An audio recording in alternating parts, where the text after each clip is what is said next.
ഇന്ന് നമുക്ക് buffalo brain fry എങ്ങനെയാണെന്ന് നോക്കാം. ആദ്യം തന്നെ ചെയ്യേണ്ട ഒരു 1/4 കിലോ എടുത്ത് നല്ലപോലെ കഴുകി പറക്കി വെച്ചേക്കുക. അത് ഫ്രീസറിൽ നിന്ന് എടുത്തതാണ്, അവിടുന്ന് മേടിച്ചപ്പോൾ തന്നെ അതൊരു സ്റ്റെറിലൈസ്ഡ് മോഡിലാണ്, കുഴപ്പമില്ല. അത്ര അതിന് വേണ്ട സാധനം: ഒരു സവോള, 5-6 വെളുത്തുള്ളി, 2 പച്ചമുളക്, കുറച്ച് കരിവേപ്പില, അത്ര സാധനം മതി.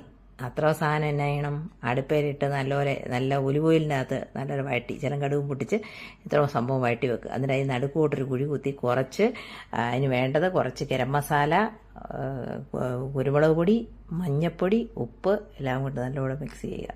അതിനുശേഷം ഇത് മൂത്തതിന് ശേഷം ഈ എല്ലാ അരപ്പും എല്ലാ സാധനവും കൂടെ മൂത്തതിന് ശേഷം നല്ലപോലെ കഴുകി വെച്ചിരിക്കുന്ന ഈ ബ്രെയിൻ എടുത്തതിൻ്റെ അകത്തോട്ടും കിട്ടും. അതിൻ്റെ കൂടെ ഒരു മുട്ടയും കൂടി ഇടാൻ മറക്കരുത്. കാരണം അതെല്ലാം കൂടെ ചിക്കിപ്പിക്കി എടുക്കുമ്പം നല്ലൊരു അതിൻ്റെ കോൺസിസ്റ്റൻസി ശരിയാകാൻ വേണ്ടിയിട്ടാണ്. അപ്പോൾ എല്ലാം അടുപ്പായിരിക്കുന്ന മൂത്തു, സവോളയൊക്കെ മൂത്തൊരു ബ്രൗൺ കളറായി കഴിയുമ്പം നമ്മുടെ ഈ കഴുകി വെച്ചിരിക്കുന്ന സംഭവം തട്ടി വരും. നോക്കിക്ക് ഏകദേശം അങ്ങോട്ട് ചിക്കിപ്പിക്കി കുറേ നേരം കഴിയുമ്പോൾ ശരി. എത്ര സമയം കൊണ്ട് കപ്പ ഒടിച്ചു മുറുകി കഴുകി കുക്കറിൽ ഒരു 2 അടിയും അടിക്കുക. അപ്പം കമ്പവും ശരിയായി. അതിന് വേണ്ടിയൊരു കൂട്ടുകൂടെ വേണം. അതിന് തേങ്ങയും മഞ്ഞപ്പൊടിയും 2-3 വെളുത്തുള്ളി ശകലം കരിയാപ്പിലയും കൂടെ സെറ്റപ്പാക്കി വെച്ചിട്ടുണ്ട്. ഉപ്പുമിട്ട് തിരുമ്മി വെച്ചതിന് ശേഷം അത് അടുപ്പിലോട്ടിട്ട് മിക്സ് ചെയ്ത് വെക്കുക. അപ്പം നമ്മുടെ കപ്പപ്പുഴുക്ക് റെഡിയായി. എങ്ങനെയുണ്ട് കപ്പപ്പുഴുക്കും ബ്രെയിനിൻ്റെ സംഭവം കണ്ടോ? ഇപ്പം ഉണങ്ങി റെഡി മണിയായിട്ടുണ്ട്.